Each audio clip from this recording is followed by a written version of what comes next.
खुलुमबाय दिनै 25 एप्रिल 2026 गिबियावनो गोजोन फुंबिलिनि गाहाम हामलायनायखौ बयनिसिमबो जासिहरनाय थाबाय।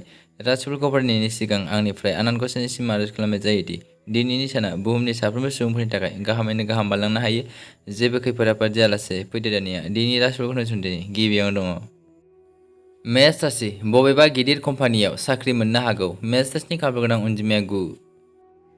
बृष राशि सानजौफु समाव सावस्रिजों सोमोन्दो गोनां जेंना नुजाथिगोन। बृष राशिनि खाफाल गोनां अनजिमाया 8। मिथुन राशि मावख'नि खामानिनि थाखाय बाहेरायाव थांनांगोन। मिथुन राशिनि खाफाल गोनां अनजिमाया 4। कर्कट राशि रांखान्थियारि बिथिङावबो साना मोजां जागोन। कर्कट राशिनि खाफाल गोनां अनजिमाया 2। सिंह राशि फालांगियाव हरखाब रांखावरि मुलाम्फा जानायनि थासारि जागोन। सिंह राशिनि खाफाल गोनां अनजिमाया 9। कन्या राशि साख्रिनि सोमोन्दै नोंथाङा माबा मोनसे मोजां खौरां मोननो हागौ। कन्या राशिनि खाफाल गोनां अनजिमाया 5।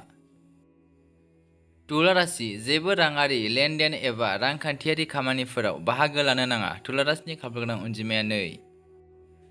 वृश्चिक राशि गुबुनखौ हेंथा होनायनिफ्राय गोजानाव था। वृश्चिक राशिनि खाफाल गोनां अनजिमाया 3। धनु राशि खामानिनि थाखाय गोजानाव थांनांगोन। धनु राशिनि खाफाल गोनां अनजिमाया 7। मकर राशि सोरखारि साख्रियाव ट्रेन्सफार आरो प्रमोशन जानायनि सम्भावना दं। मकर राशिनि खाफाल गोनां अनजिमाया 1। कुम्भ राशि नोंथाङा मावख'आव बांसिन खस्थ' खालामनो गोनां जानो हागौ। कुम्भ राशिनि खाफाल गोनां अनजिमाया 9। मीन राशि साख्रिजों सोमोन्दो थानाय सुबुंफोरा मोजां खौरां मोननो हागौ। मीन राशिनि खाफाल गोनां अनजिमाया 5।